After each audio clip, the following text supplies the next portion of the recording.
Hey everyone, welcome to Forest Farming 101. Just out of curiosity, is anybody in here already doing some forest farming? Cool, that's great, awesome. Well, my name's Andrea Miller. I'm the Sustainable Forestry Program Manager at Rural Action. Let's see if I can figure this out. All right, Rural Action is an asset-based community development organization that's been serving the Appalachia, Ohio region since 1994. Our mission is to build a more just economy by developing the region's assets in environmentally, socially, and economically sustainable ways. And so I manage the forestry program, and so the way we do this is we work with private landowners, government agencies, and other nonprofit partners, including Oak, to support landowners who are interested in economically, culturally, and ecologically sustainable methods of forest production and management. So we offer a number of differing services. I primarily work with private landowners who are interested in growing forest botanicals. So what I do is conduct site visits. So I go out onto private property with the landowner, assess their property for NTFP production potential. And then to accompany that site visit, we provide them with a management plan. These services are completely free. They're subsidized by grants. We want as many people as possible to be forest farming, so we try to keep our costs completely free. We also put on a lot of workshops, conferences, webinars. We provide market support. We have some publications. Two of them are up here. We have a publication on alley cropping that was in collaboration with Appalachian Sustainable Development and the USDA National Agroforestry Center, and then the Forest Farmer's Handbook, which is a book that we wrote with United Plant Savers in 2016, and I'll talk a little bit more about that later on. So we also serve parts of West Virginia as well. It really depends on the grant stream or the funding stream. We typically outline the county range when we do write a grant. We haven't done much work in Kentucky, but our office is located in southeastern Ohio. We're about an hour and 20 minutes from Kentucky. So if there were someone in an Appalachian county in Kentucky that wanted to utilize our services, provided that it's within a short distance from Athens County, we could provide technical assistance, yeah. And then we're also working on, in collaboration with Appalachian Sustainable Development, constructing an herb hub, which is a processing and aggregation center for forest botanicals and field herbs, and more on that in a little bit. So real quick, just want to talk a little bit about melding tradition with the present. I think it's really important for us to understand that our modern ecosystems have been shaped by indigenous peoples who have tended and cared for this land for millennia. And humans have co-evolved with plants. And so the concepts of forest farming, they're definitely not new. Indigenous peoples have stewarded wild populations of plants for food, medicine, and other ethnobotanical uses. And again, humans have co-evolved with plants. So like, we wouldn't be here if it weren't for plants. And that's something that when we're talking about forest farming, I think that's important to keep in the back of our minds, that we're utilizing these plants medicinally. We've co-evolved with them, and we need to continue to rely on them. And there's a huge industry based around the conservation and cultivation of all of these plants that we're going to talk about. So what is forest farming? It's pretty much exactly what the name alludes to. You're using natural or modified forest habitats to support the growth and production of commercially valuable products, which we're referring to as NTFPs, non-timber forest products. Forest farming is an agroforestry practice that is sustainable and regenerative. And what is agroforestry? It's defined by the USDA National Agroforestry Center as a management system that combines agriculture and trees, so agroforestry, agriculture, trees. It can help address conservation needs and build resiliency. Agroforestry practices also can provide opportunities to integrate productivity and profitability with environmental stewardship. So the next definition, non-timber forest products. They're pretty much exactly what the name alludes to. It's anything that comes from the forest that is not timber that has a commercial value. So non-timber forest products, we have lots of medicinal non-timber forest products, so plants like black cohosh, American ginseng, and goldenseal. We have edible species like ramps, log-grown mushrooms, wild mushrooms, maple syrup, berries, and then even decorative and craft items, so pine cones, fern fronds, grapevines for wreath making. These are all considered non-timber forest products. For the sake of this presentation, though, we're going to primarily be focusing on high-value NTFPs, which are perennial understory herbs that are found growing under a mature canopy of deciduous trees, generally on north, northeast, and east-facing aspects of a slope. So why can forest farming be valuable? Well, it's a way for you to potentially diversify your farm income and operation. You can stack enterprises because forest farming can fit in well with your existing farm operation. You're working within a native ecosystem and you're not taking any traditional farmland out of production. You're utilizing your topography. We also talk a lot about how these botanicals are at risk and vulnerable to extinction. And so one way that we can help reduce some of this risk of extinction is to cultivate these plants. So you'll hear the term conservation through cultivation.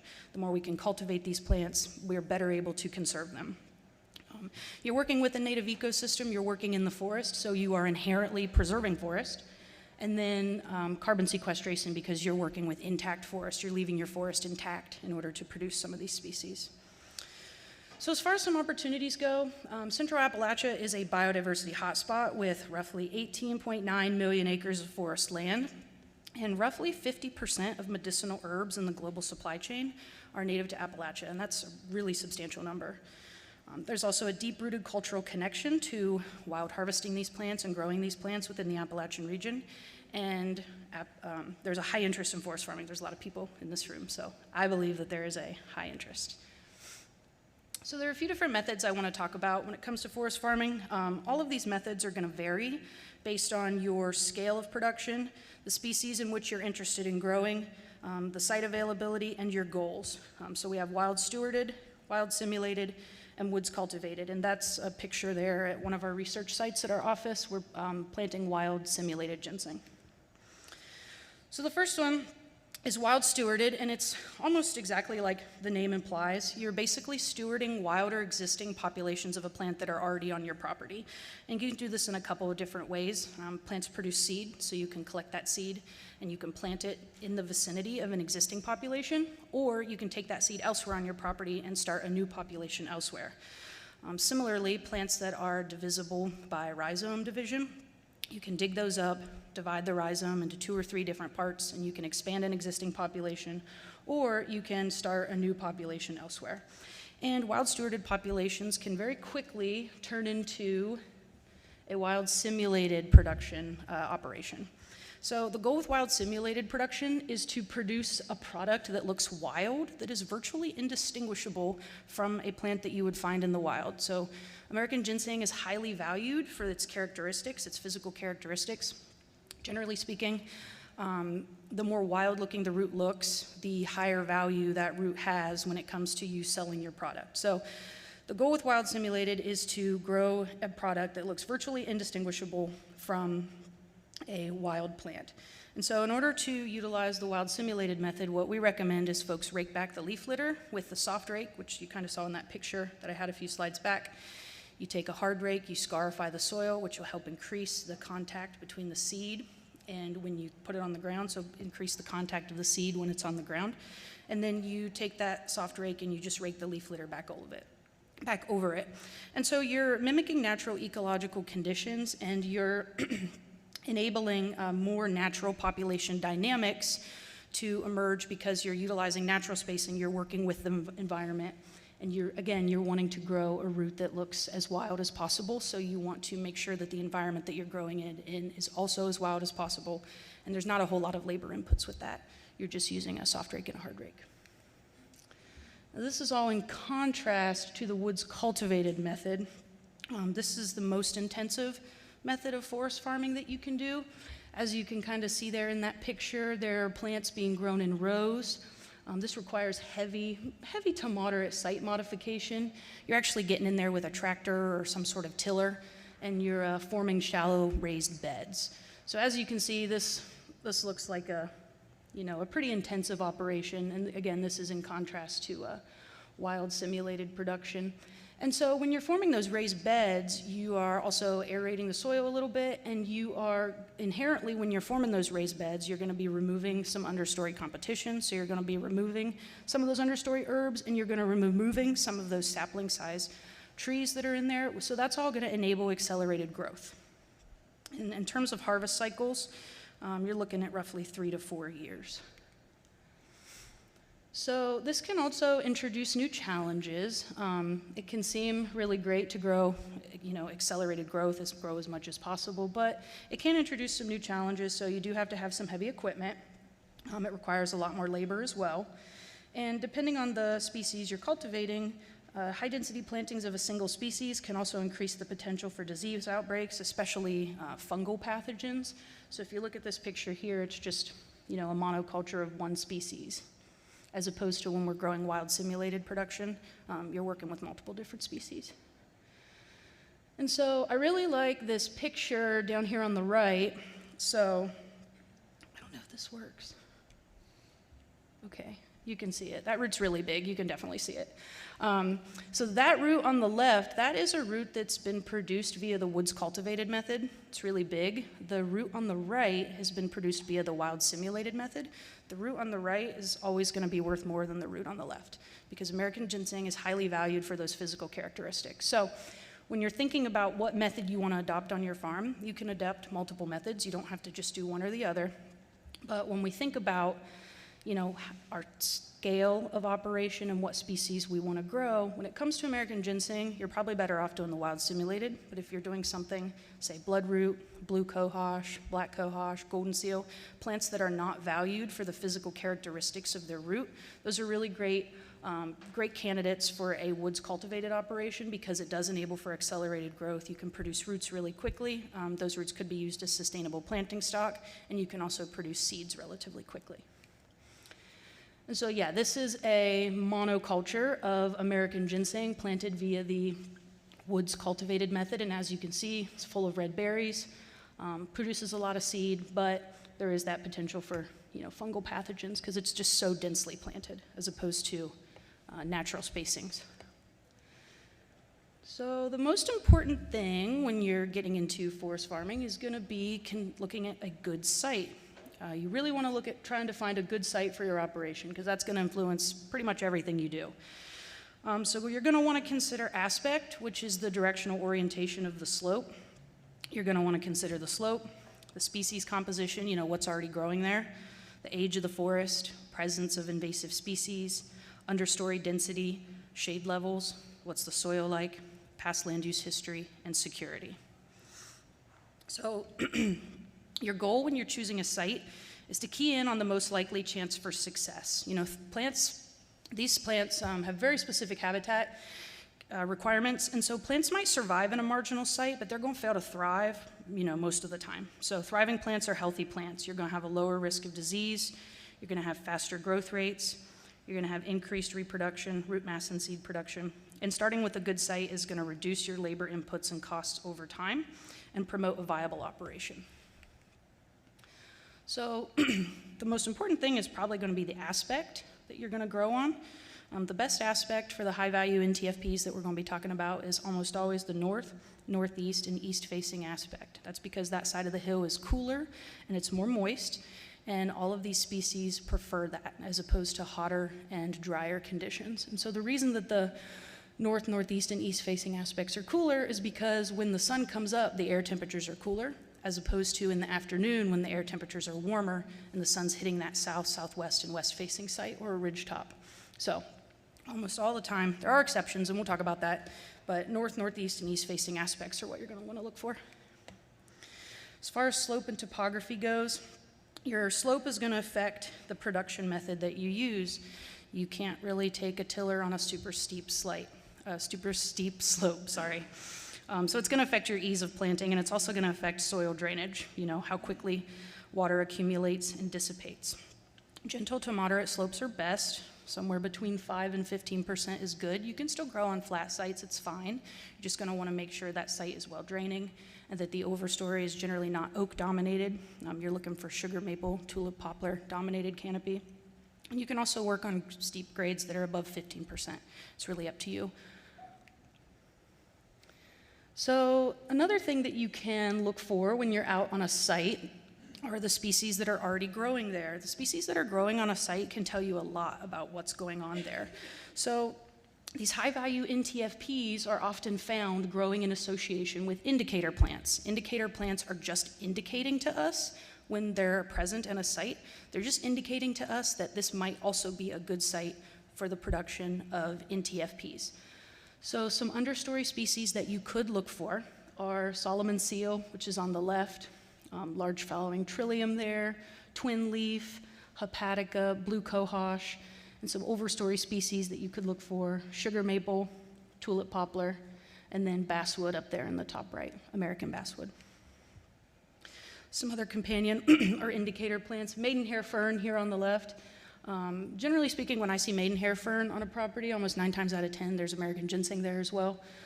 Jack in the pulpit there, Dutchman's breeches, and then showy orchids. And again, these don't have to be present. It's just if they are, they're indicating that this could potentially be a good site for forest farming, because our forest farm botanicals also thrive in the same habitats that some of these other more commonplace plants do. So I really like these pictures, because there's a really strong relationship between a canopy of sugar maple and American ginseng. So the picture on the left is showing the range of American ginseng, and the picture on the right is showing the range of sugar maple, and you can see they almost completely overlap. So as far as vegetative composition goes, again, the vegetative composition on a north, northeast, and east-facing aspect is going to be different than the vegetative composition on a south, southwest, or in west-facing aspect. That's because the aspect is influencing the habitat conditions. So species that you can look for if you're looking for a good forest farming site, again, tulip poplar, magnolia species, sugar maple, red oak, basswood, cherry, birch, specifically black birch, black walnut, and yellow buckeye. And some understory species that you could look for, trillium, goldenseal, and ginseng. What better indicator species than seeing the plants that are already on a site where you want to grow these plants? So that's really good if you already find them there. Maidenhair fern and rattlesnake fern. Rattlesnake fern is referred to as sang pointer by some old timers, so you might hear that. Ramps, hepatica, spicebush, and Solomon's seal. So again, there's a really important ecological relationship between forest composition and growing site suitability.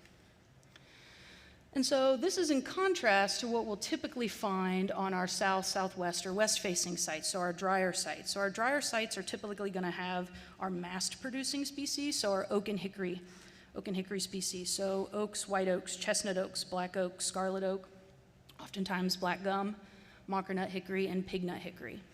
And so the vegetative composition of the understory typically represents a pretty low diversity. There's not usually a ton of stuff going on in the understory of a really, really dry site, but we do have, we have some plants that do tend to thrive there, such as lowbush blueberry, New York fern, spotted wintergreen, wild oregano, greenbrier, and wild yam.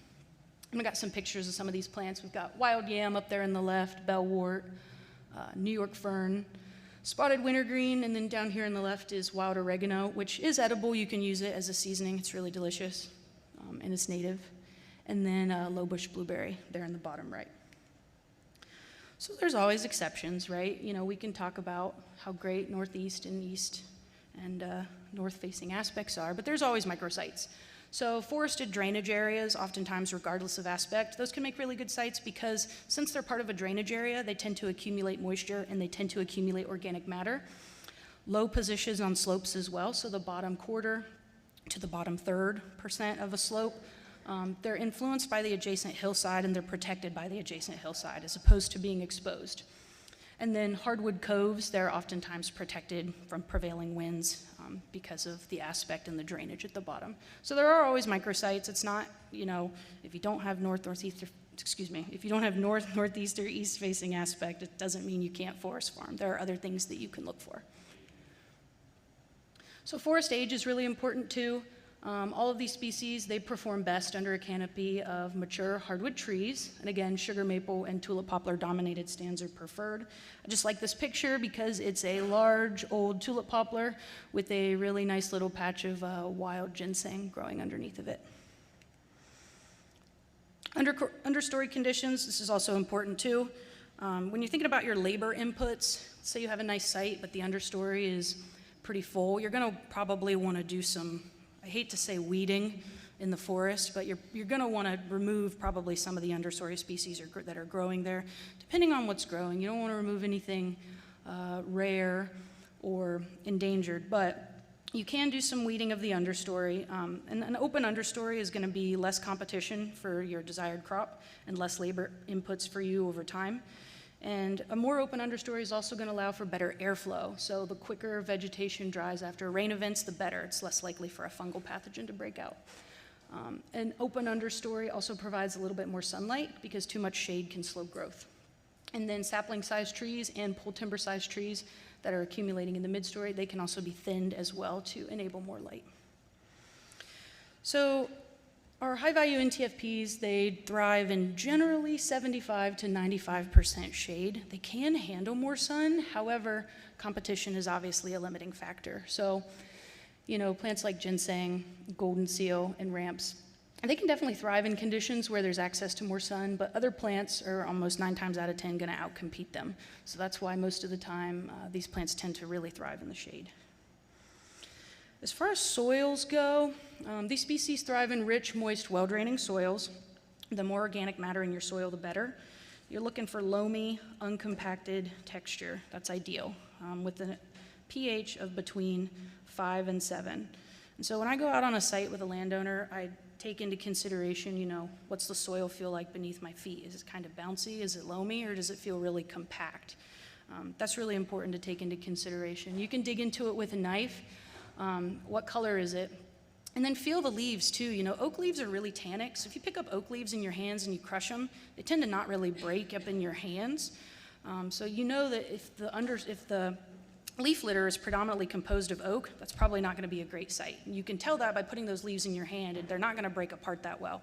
As opposed to, if you're out on a site with a canopy that's dominated by sugar maple or tulip poplar, those leaves break apart in your hands really easily. They also break down year after year, so they're returning nutrients into the soil.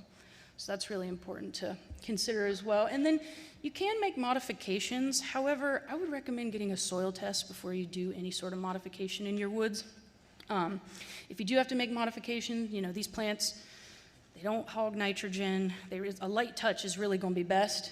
So gypsum, pelletized gypsum, you can add that to your soil. It's going to increase calcium without decreasing the pH. You can also add composted leaf litter, which is going to break down slowly.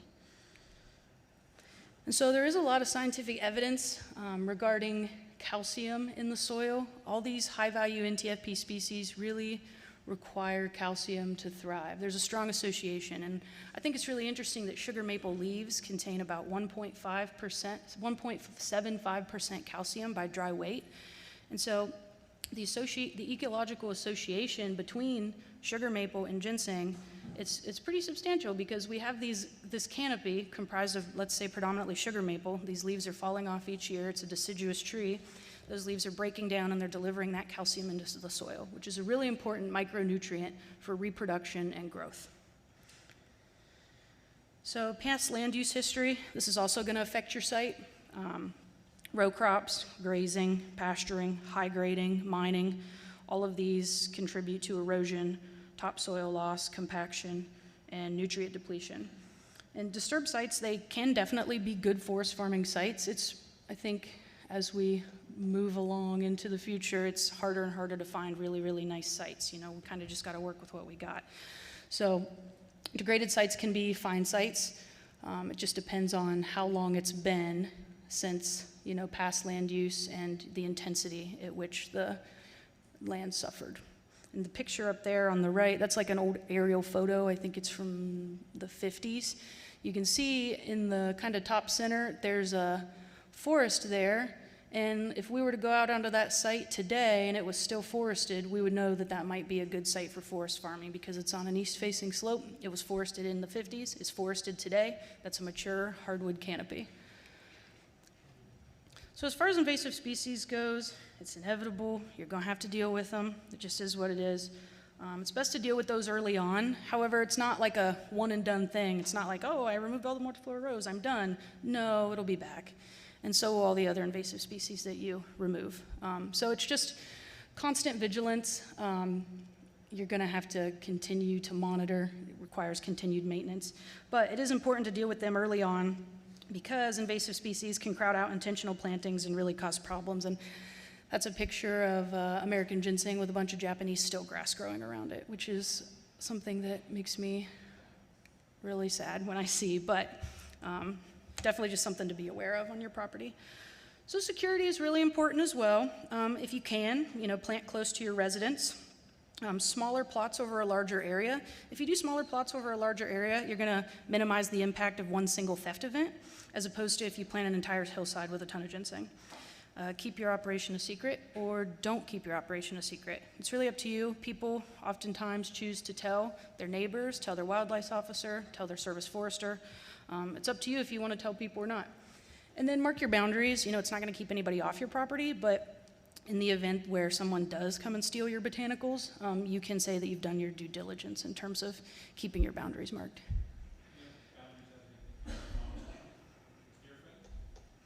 Yeah, you can put up deer fence. Almost all the pictures that I've seen, I don't see anything like that.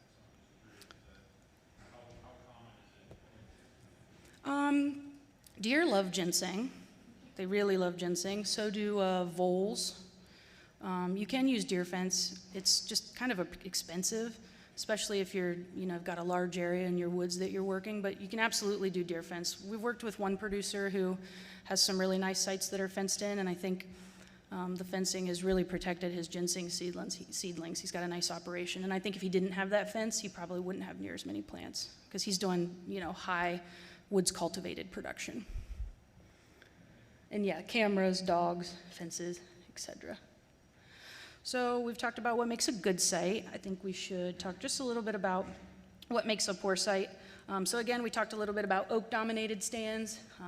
They are typically found on south, southwest, and west-facing aspects and ridgetops. These areas are too hot and dry. They get the sun during the hottest part of the day, so they're hotter and drier than the other side of the hill. And oak leaf litter tends to accumulate. It doesn't break down fast, which can also stifle seedling growth. So when you're thinking about planting your ginseng seeds and you think about that seed germinating and coming into contact with the soil, if it can't break through an oak leaf, your seed's not going to be viable because it can't break through the leaf litter that's on the ground. So it's better to have your site in a maple or poplar dominated stand. And again, in a maple and poplar dominated stand, leaves can decompose in a single season, and then there's a high nutrient turnover. So some other site contraindications, pine-dominated forests are areas that are full of eastern red cedar. Those don't make good sites. Pine-dominated forests, the soil's generally too acidic and it gets a little dry. Rhododendrons are highly competitive, so it's hard for other species to grow under there. You could have some pines on your site and you can have some rhododendrons on your site. It doesn't mean if you see a rhododendron on your site, there's no way you can forest farm. It's just you wouldn't want to forest farm under a thicket of rhododendrons like we see there. And rhododendrons are also highly competitive. Flood-prone and bottomlands, these areas are generally pretty wet. Ginseng especially does not like poorly drained soils. Ramps can potentially be a viable candidate in areas where the water rises up and recedes, but they needs to be an area where the water recedes pretty quickly. If there's standing water, ramps are not going to thrive there. And so there's this really cool tool that was developed by Virginia Tech, and it's called the Plant Shoe Site Assessment Tool. Plant shoe, like a gumshoe detective. So you can see the golden seal over there in the shoe. And basically the way it works is you draw a polygon around a parcel or an area to be surveyed, and it's going to assess that area for soil moisture, forest cover, slope, soil fertility, and elevation. It uses GIS data. And it's going to generate a site suitability report for black cohosh, ramps, golden seal, and bloodroot. You'll notice that American ginseng was intentionally left off that list. That's to prevent people who might want to steal American ginseng from using this application. However, as we've learned today, it grows in the exact same habitat as all these other species. So you can kind of infer that what is being generated for golden seal and bloodroot can be applicable for American ginseng.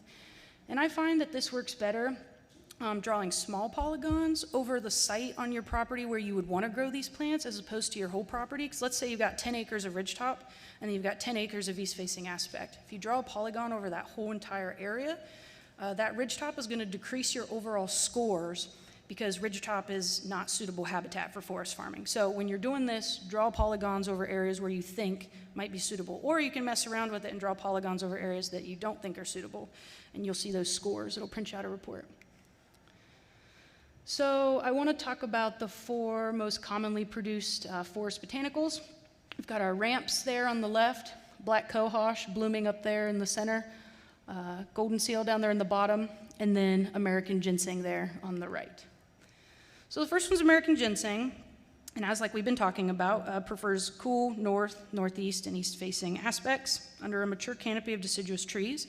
In Ohio, the best sites are associated with sugar maple, tulip poplar dominated stands that include some other hardwood species, green ash, shagbark hickory, black walnut, beech, yellow buckeye, basswood, and red oak. And so ginseng's really cool in terms of its growth cycle.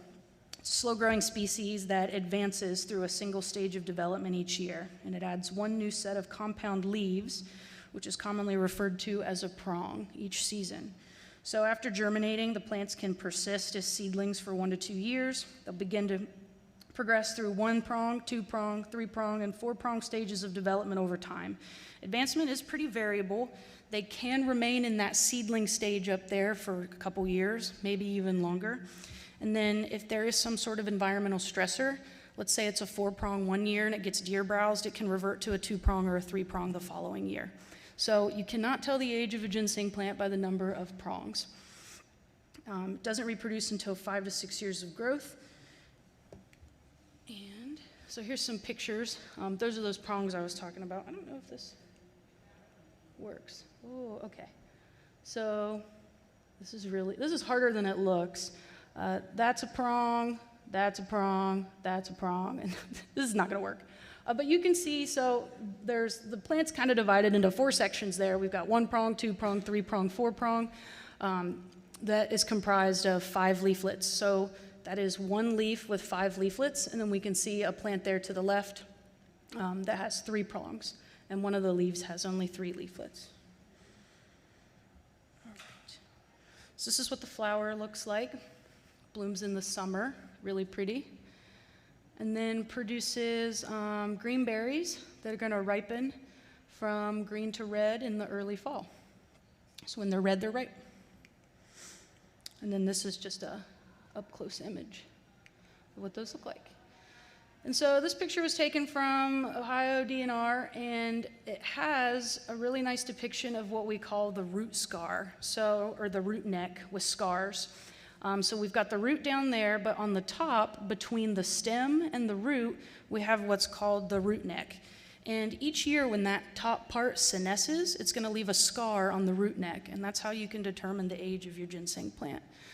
So when you're digging these, you're going to have to prove the age. You're going to have to make sure that that neck is intact. If it's not intact, the age of your ginseng root cannot be determined, and it won't be accepted to a root buyer. So in terms of planting and harvesting, ginseng seeds are planted in the fall. Seedlings will generally emerge in the next spring. And you always want to make sure you purchase stratified seeds. Ginseng seeds have a functionally underdeveloped embryo that when they ripen on the plant require 18 more months of warm, and cool period before they're ready to germinate. Roots are harvested in the fall, and then the plant's going to go dormant. So in Ohio, ginseng cannot be legally harvested and sold before September 1st and must be at least 5 years old. And again, the value of the root is largely dependent on the appearance. As far as market goes, the plant can be sold anywhere from $600 to $1,500 a pound. That's definitely variable. In 2007 alone, 750,000 pounds of root were exported. Most of this is coming from field cultivation in Wisconsin. And about 60,000 pounds to 100,000 pounds are gathered from the wild or grown as wild simulated in forests. So folks that are growing wild simulated ginseng, they're selling it to root dealers as wild because it's virtually indistinguishable from a wild plant. So it's being marketed as wild ginseng, and it really is wild. You know, you are planting it, but it is a wild plant. And most wild simulated growers have less than half an acre under production. So you don't have to have hundreds of acres to do forest farming. The most successful forest farmer we work with has only 5 acres in production. As far as regulations go, ginseng is regulated internationally under CITES, which is the Convention of the International Trade of Endangered Species of Wild Flora and Fauna. 130 countries are signed on to this. And so U.S. Fish and Wildlife is tasked with setting standards and managing ginseng in the states, and then the states are required to develop their own management programs and regulations. So dealers' licenses are required, harvest seasons are established, and collection protocols and data collection is required by states. And there are 19 states that have active ginseng programs, including the state of Kentucky, which is what Clint's going to be talking about here in a little bit. So the next one are ramps. These can do pretty well in a wetter location, like we said earlier. This is actually a floodplain down here, and you can see the ramps are thriving just fine. They can tolerate more moisture than other forest herbs, and they can do just fine in wetter areas. So as far as the growth cycle, ramps emerge in March, their leaves emerge, and they grow rapidly through April. They reach harvestable size mid-April, and that's also when they reach their peak flavor and tenderness.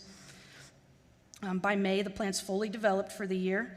It's going to produce a flower stalk from the bulb, and then around the beginning of June, the leaves are going to start to turn yellow.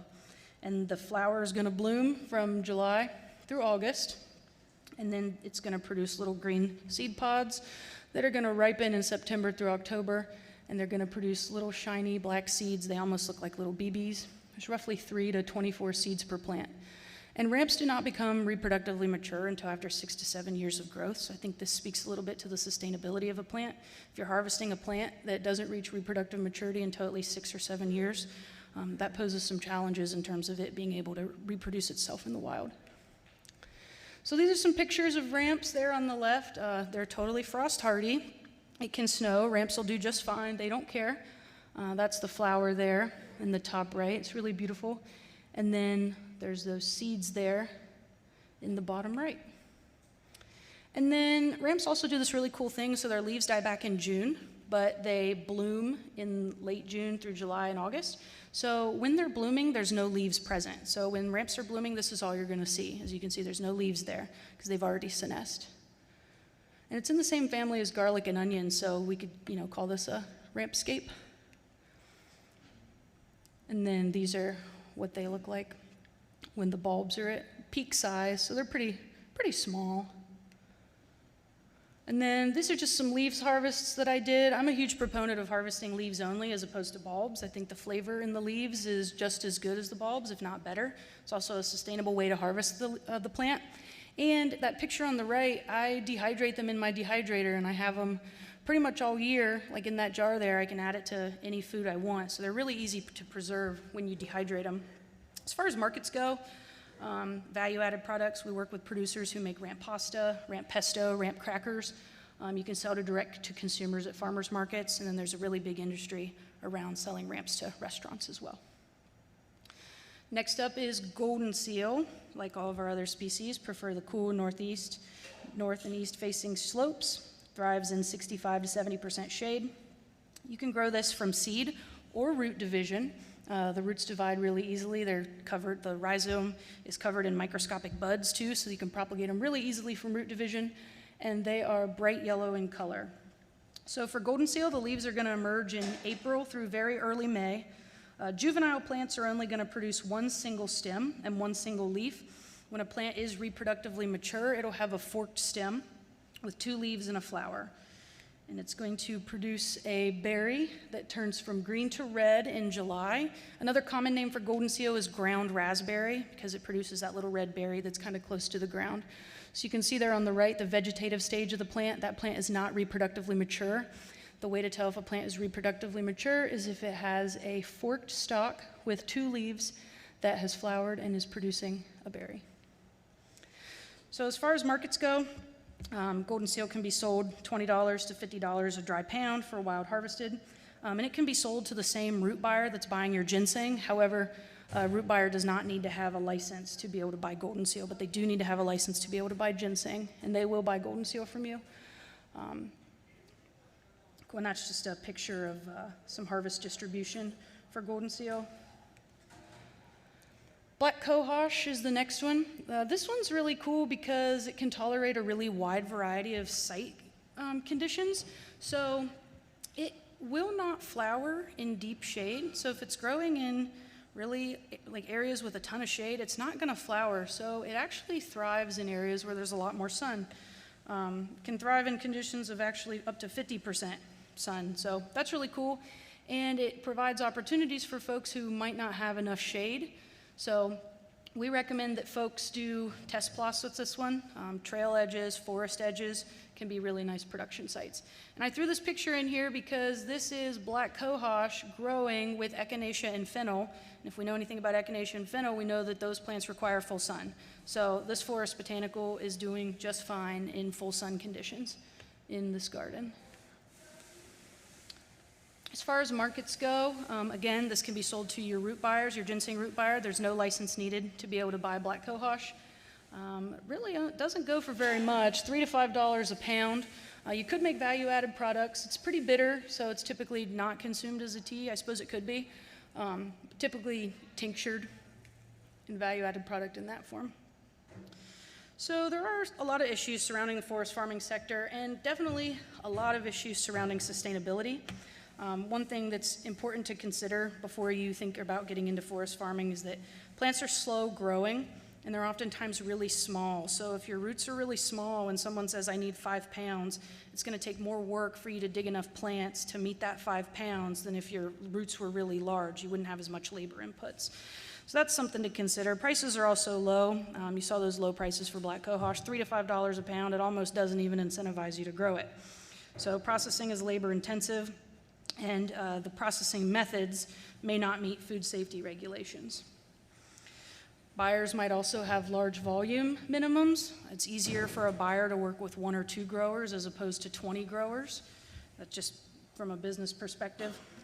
Makes sense for them. There's also a huge lack of planting stock. So you might have a really good site and you might want to grow a lot of goldenseal, but it's really difficult to find sustainable planting stock in the market. There just aren't enough people producing it. So that's a really, I think, an untapped opportunity for folks is we need people to be producing more planting stock. At my job, I get calls all the time. Where can I buy goldenseal to plant? Where can I buy goldenseal to plant? And I'm writing these management plans and I'm telling people how much they can plant based on the site on their property. And they're calling me and they're saying, where can I get that? And it's really challenging for me to have to say, well, unfortunately, I don't really have a sustainable source for you. So that is an untapped market. So if anyone wants to get into forest farming and grow planting stock, that would be a great idea. Climate change is also impacting our forest. Land access, but not just access to land, access to healthy woods. All of these plants thrive in woods that are really healthy. And as we move into the future, woods are being more and more impacted by climate change, logging, et cetera. So not just land access, but access to healthy woods. And it's still farming, so there is risk, predation, weather events, theft, fluctuating market trends. And so as far as sustainability goes, much of the demand for forest botanicals is met through wild harvest. And so the question then becomes, how can we cultivate more sustainable supply chains? So it comes back to conservation through cultivation. So I've got this picture here, and this shows the changes in trade volume from 1997 to 2005. And this was taken from the American Herbal Products Association and U.S. Fish and Wildlife. They do a lot of research on the trade of some of these plants. But in 2005 alone, 760,000 pounds of black cohosh were entered into commerce. And so if you guess that 25 roots make up a dry pound, you multiply that by 760,000 pounds in a year, that's 19 million plants. That's not sustainable, and it's actually insane. So we have to cultivate these plants. Like, we don't have a choice, you know? If we want to continue to use these plants as medicine, we want to continue to recommend that people use these plants as medicine, if we want to continue to enliven our communities that have a rich cultural connection around these plants, we need to be cultivating them.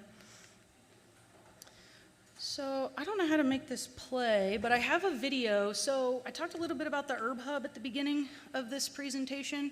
So Appalachian Sustainable Development in Duffield, Virginia has a processing and aggregation center for folks to bring their herbs there, process them, dry them up to spec with good manufacturing practices, and then they'll fulfill purchase orders from larger buyers utilizing the herbs that you sell them. So I want to play this video. It's just a couple minutes. It talks about their Herb Hub. Maybe if I click, it'll play? No. This is not where I thrive. If it doesn't play, it's fine, but it's basically, it's a video that shows the process for when you bring your herbs to the herb hub, what happens to your herbs when you bring them there. See if I can, whoa.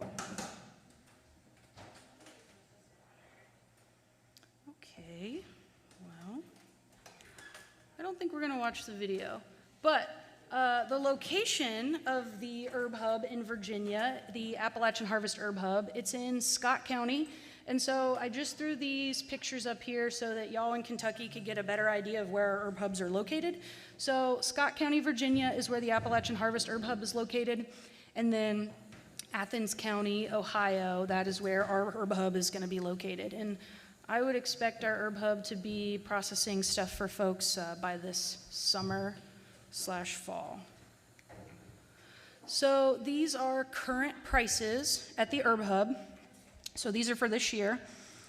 These are based on historic pricing for sustainably forest farm botanicals. Prices can vary based on certifications and forms required by buyers, but right now black cohosh and blue cohosh, they're going for $45 a pound.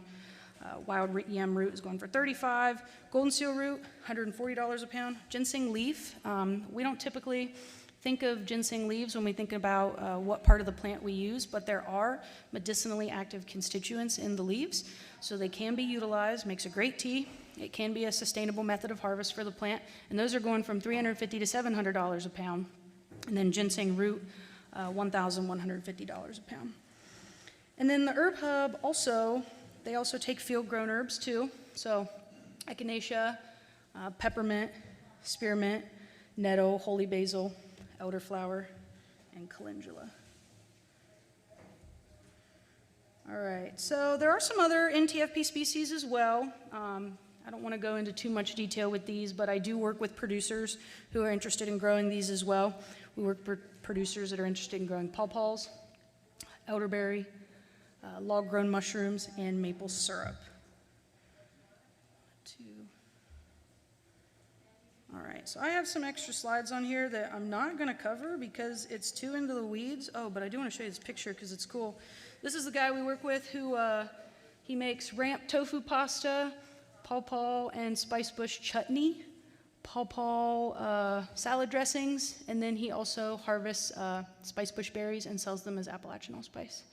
And then he's got his ramp crackers over there. All right, I'm going to skip through all this stuff. All right, so another opportunity for you as well if you're interested in mushrooms. You can produce log-grown mushrooms, or you can produce mushrooms in wood chip beds. So we talked about maybe thinning some of those mid-story trees to enable more light on the forest floor. You can do that while practicing the principles of a timber stand improvement. Oftentimes, species will accumulate in the mid-story and they'll crowd out other species that are trying to grow there, so you can cull them and you can use those as logs for mushrooms. So the species that we commonly work with are shiitake, lion's mane, oyster, and reishi. That's a picture of reishi there in the middle, and then there on the right is shiitake. And then wine caps, which can be grown in straw or wood chip beds. As far as markets go, you could do value-added products, teas, tinctures, powders for smoothies and things, foods. You can sell these to restaurants and then direct to consumer at farmers markets. So there's other NTFP herbs as well, not just golden seal, ginseng, ramps, or black cohosh. There's a ton of other NTFP herbs as well. We've got witch hazel, black cherry bark, black haw, wild yam, which is pictured there on the right, Solomon seal, bloodroot, which is pictured there on the left, blue cohosh, and stone root. So there are lots of opportunities. These aren't worth, generally speaking, these aren't worth as much as the four that we talked about, but they do have a commercial value. Other species, various nut-producing trees, hickory, oak, chestnut, black walnut. We work with a producer who sells hickory nut tea at the farmer's market. He sells bags of hickory nuts for folks to make tea. He also puts his maple syrup in it, serves it hot at the winter farmer's market. It's an interesting market, but he makes money off of it. Black walnut, we get a black walnut hauler every year from Hammond's. Folks take their walnuts out to the Chester Hill produce auction. They get their walnuts hauled in this machine. They get 16 cents a pound. But it adds up after a while. Various flowers, black locust, redbud, these are edible. Again, I don't know what the market looks like for some of these, but there can potentially be markets if you can find a profitable niche. various fruit-producing shrubs and trees, serviceberry, hackberry. That's a picture of some hackberries I harvested that one of my friends, she makes simple syrups with wild plants, and she uses hackberry simple syrup in a bourbon drink she sells at a restaurant she works at. Blackberry and raspberry, sumac and spicebush. Then this is just a picture of some redbud kombucha that I made, just talking about some of the opportunities. So as far as suggestions for beginners, forest farming is definitely an active patience. Sometimes our plants, when we plant them, they're not ready to harvest for 7 to 10 more years. So it's not a get-rich-quick scheme. It takes a lot of time. So this information alone is sometimes a barrier, but if you have some patience and you got a good site, definitely recommend getting into forest farming. But some suggestions for beginners, this book right here on the right, I would consider that the Bible of forest farming. It's written by Janine Davis. She's at NC State. She's really wonderful. It's got a lot of really great information in there. But maintain good records, keep track of your planting dates, locations, seed receipts, set realistic and attainable goals, and go from there. Get some experience before you go big. If you think you got a good site, don't just go buy 10 pounds of ginseng seed. Maybe start with a couple pounds and do some test plots, see how it works out for you.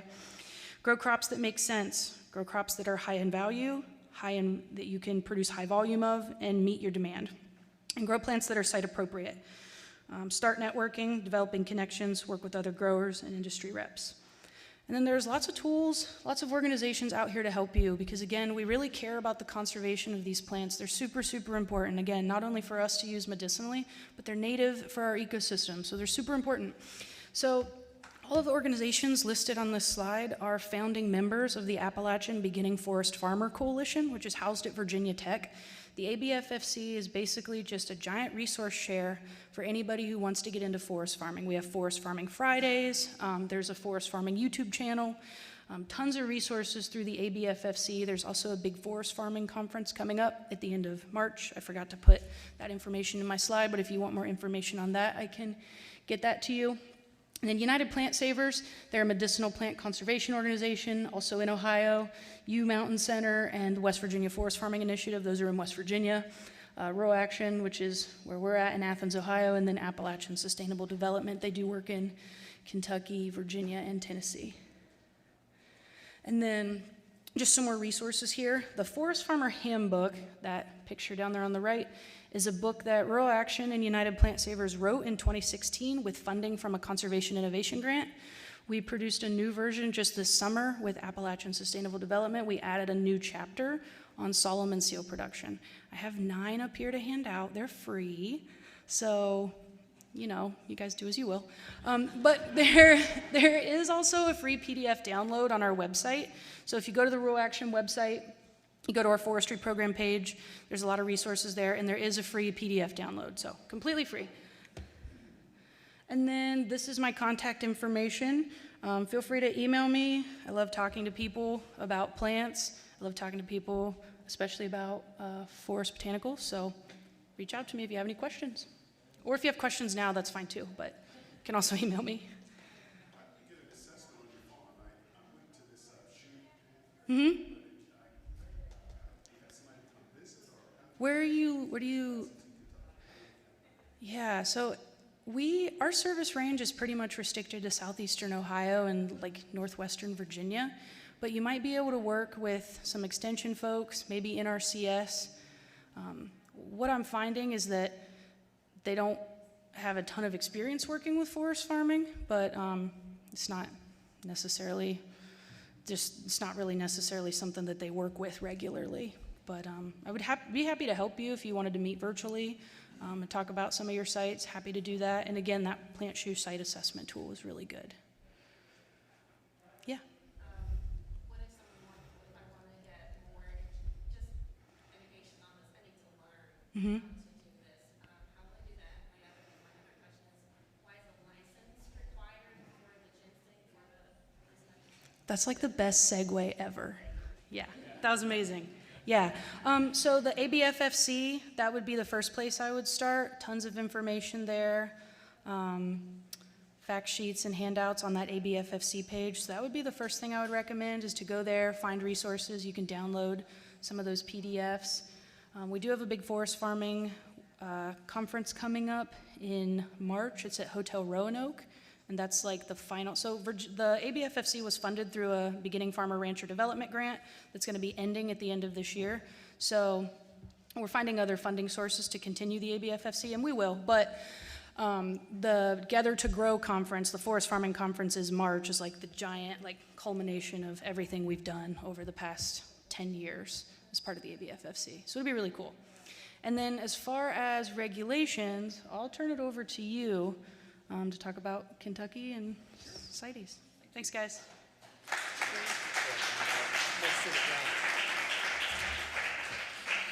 Thank you very much. And she said that she had 9 handouts.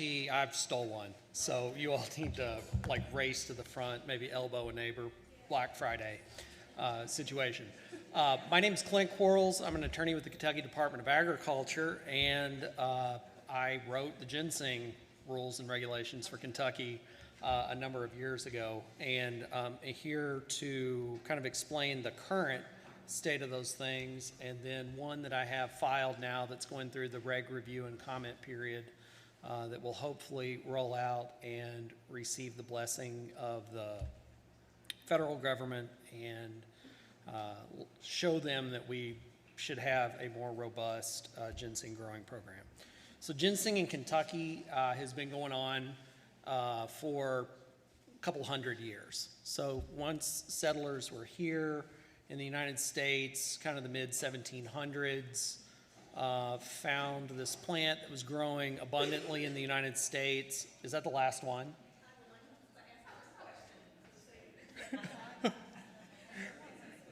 Yeah.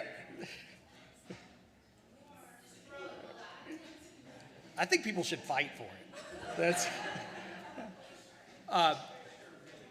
so when European settlers came to North America, they found a plant, North American ginseng, that was growing here in abundance. This plant, when you do a Google search on it, is nearly extinct worldwide. So the plant has been hunted to extinction or very near to extinction in Asia, which is the primary market for the plant today. The trade in ginseng was more or less unregulated federally until 1975. In 1975, the United States government signed the CITES Treaty, which made possession and trade, unless you do have a license and a certification, just as illegal as selling tiger cubs or any other endangered species. So it is just as illegal to traffic in ginseng without a license as it would be to traffic in baby elephants. It is absolutely wild. And this is a plant that grows in abundance in Kentucky, so it's not something that we necessarily think about as Kentuckians and growers or singers here in the state, but internationally the plant has been agreed by 130 plus countries that is something that is granted protection. So the federal government said, if you want to traffic in this stuff internationally, the product that moves outside of your state and then therefore outside of the country needs to be certified by a governing body. Other states, including Kentucky, requires a license and then a certification program in order to buy ginseng and have it certified for export out of the country. How the ginseng season works in Kentucky is you can start digging ginseng on September 1st. You're supposed to stop harvesting ginseng on December 1st, and 15 days after the beginning of the season, you can start selling dry ginseng. So there's kind of a wet ginseng market or a green ginseng market and a dry ginseng market. Everything that is exported is dry, primarily out of Kentucky. As a digger in Kentucky, you don't require a license. The only thing that you're supposed to have is a government ID when you go to sell it to a registered dealer. Dealers are supposed to write down where it's from, the grade, what you purport it to be as. Everybody's going to sell it as wild ginseng because that's what has the most value. those dealers collect their records, collect the actual roots, and have Anna Lucio with the department come and grant the certificate and the certification for that thing to go out of state. What's wild about Kentucky is to meet federal regulations. Kentucky is by far the largest wild ginseng state. You can take Kentucky, and then you can take all of the other 18 places that you can buy and sell ginseng legally, and they don't even come close. So it's everybody else and then us.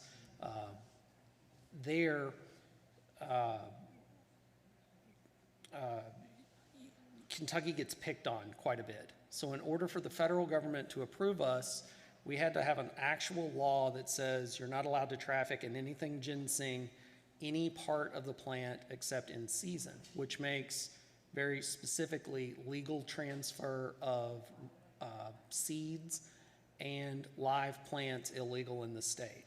I personally thought that was ridiculous for years and years and years, particularly when you can get on Craigslist or the internet and you can buy seeds from other places.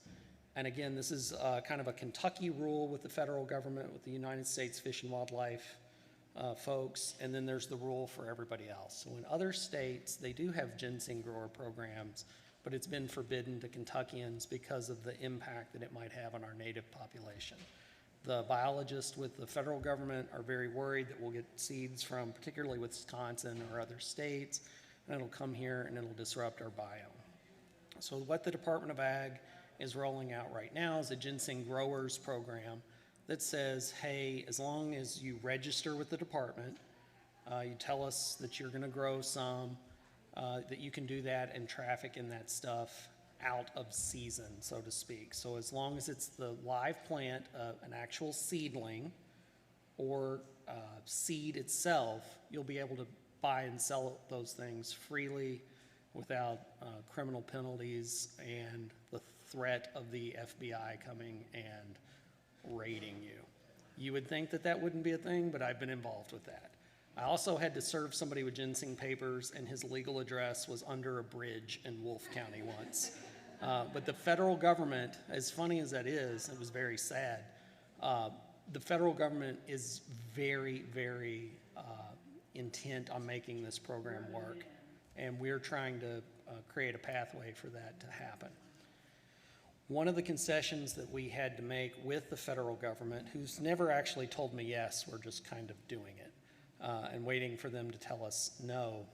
One of the concessions we did have was that we would not disrupt the current root market, meaning that if you did want to sell roots, regardless if you wild dig it or produce it on your own farm or property, it still has to be dug in the same time frame. It still has to be sold through a dealer. Everything else remains unchanged, but it will provide a pathway for those of you in this room that are interested in it to legally buy and sell actual plants and actual seeds. So why is there a license required? There has to be somebody at some point that is responsible for collection of that material. Being a ginseng dealer, is anybody in here a ginseng dealer by any chance? That is the wildest thing that I've ever heard about in my life. People from a couple different places ride around with hundreds of thousands of dollars in cash in their trunks of their cars and go to place and make all cash transactions out of the trunks of their cars, buying and selling dried plants. Looks like other stuff to me, too, but the federal government is very interested in there being a dealer source, a non-governmental dealer source. That's that first moment of interaction with the public there. So the federal government required us to have a dealer network, and the folks that are dealers are trained up on this. They know what roots are worth. You're probably not going to pull a fast one on a dealer because they know the market. What Andrea said before about selling this plant, it's a whole lot, it could not be more different than selling fruits and vegetables. So the rest of you that are selling a fruit and vegetable, you've got the ugly vegetables, right? Nobody ever wants to buy those things. So you take them home, you eat them, you give them to friends and family. It's dead opposite with ginseng. The uglier the root, the more it's worth because it looks wild. So if the root has had a rough life and it's been very slow growing over a period of time, that actually commands a big premium in the market. So you want something that didn't grow fast. You want something that looks like it's had a hard time. And that is what provides value to that crop. In Kentucky, everything that Andrea said is law in Kentucky as well. You need a 3-pronger at least. The root itself needs to be 5 years old or older. And if you accidentally dig one of these things up, by law, you're supposed to replant that thing. If you harvest the plant and it still has berries attached or the seeds attached, you're supposed to replant those seeds within 50 feet of where you dug it. And that's really important so that we do maintain natural biodiversity of the plant in those hollers. But your actual question about why is a dealer required? Because the federal government told me I had to do that. It's not because I wanted to. So, pardon my ignorance, but what is it about ginseng that makes this such a rare commodity that everybody is just like, what is it about? The primary high-end markets for this are Korean markets and to a lesser extent Japanese and Chinese markets where it's had a deep medicinal purpose and value reaching back literally millennium. So it's other cultures create a very high demand for this. But it was also part of native people's intake and medicinal purposes here. Was there limitations in the, like, Daniel Boone National Forest? Yeah, you can't. You're not supposed to. How about that? What Andrea said about maybe not telling people you have ginseng, that's what I would do, because if you tell people you have ginseng, you won't have anymore. People will come aid you in harvesting, and they're going to be so polite they're not going to tell you anything about it. Theft and poaching in ginseng is a major, major problem. One of the things that I've done to try to combat that is make the records on submission into the department to be able to grow the stuff to be as anonymous and shielded from records as possible. Hopefully, even within the KDA that's kept on a separate server, there won't be a hacking event. Probably only have 1 or 2 people that'll have access to those files. Or say DNA recognized test ginseng to say, you know, The gentleman told me to repeat questions. Does everybody hear that? Can we DNA ginseng to know like it was your ginseng or not? Sir, we're the government. We have no money whatsoever. We can't. That's like we do not have a ginseng CSI program, but I wish we did. That is something that we have been in pretty big negotiations with Fish and Wildlife to try to preserve some of those unique biomes. When you go to eastern Kentucky, you talk to people that have bean varieties and sometimes tomato varieties that are very distinct from on one side of the mountain or the other, or from one holler to the other. They're very concerned that those populations might be displaced or lost in terms of DNA sequencing. I'm just trying to get us on the board, so to speak, from a legal perspective, and then go from there. But very good question. There's just not enough money on our end of things to be able to produce that kind of research. I wish we could. I'll come right back, yes. Just to clarify, so right now, if I were to go online at Southern Exposure, they're willing to sell me ginseng seeds. I mean, am I allowed to buy that here in Kentucky? Do you want my lawyer answer or the Clint that was being an organic farmer before I came here today? My very strict legal answer is that is illegal. Not yet, correct, yeah, until you can buy it from that source. That's what I would tell you. I can tell you that This message is for all KSU staff and volunteers.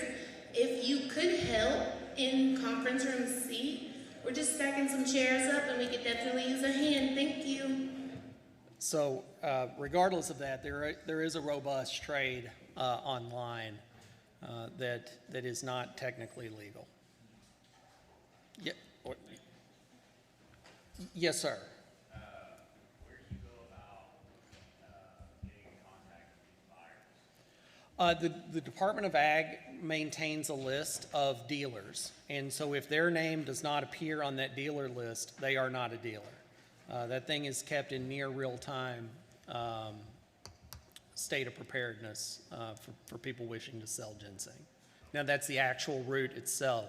Once we get the grower program online, I think I might do an opt-in, opt-out on people that would like to advertise that they have ginseng for sale legally, I think, and provide the forest rootstock, because I don't think it'll be a mutually exclusive thing. I would like to have that be part of our website. But dealers are every single one of them on our websites for your verification as a seller, as well as for law enforcement that might be out there. Yes, ma'am. So I'm over here looking at this catalog of exotic seeds, and there's ginseng in here. Big seeds for $5.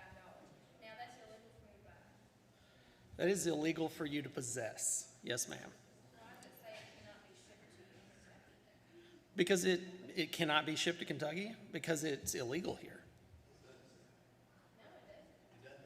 Oh, it doesn't say that. Well, Usually they say, you can't ship to certain states. we're a staff of 2 people on that.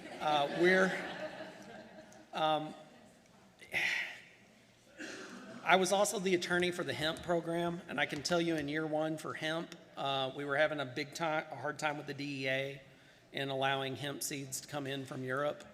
And on a hemp package, somebody wrote rapeseed. It's a type of canola. So I'm convinced that there's nobody at the federal government looking either. I think you could ship drugs in the mail and just write "not drugs" on the outside of the package, and it'll sail right through. I'm not encouraging you to try that whatsoever, but it probably should say that if they were a responsible seller. But the person that's providing that ad is just saying, "I have this for sale." I think it'd be on the buyer to make sure that it was legal for entrance into the state that they were buying it from. I anticipate this thing going live within about 6 months, and I think that I suspect that we will have people that would immediately qualify for ginseng sales right after that, based on long-term participation. I have been very sternly warned a second ago on time, but yes, sir. I guess the last thing is, did I hear correctly that, assuming antitrust is telling us that they prefer us not to be getting ginseng far away or Wyoming? Yes, you're right.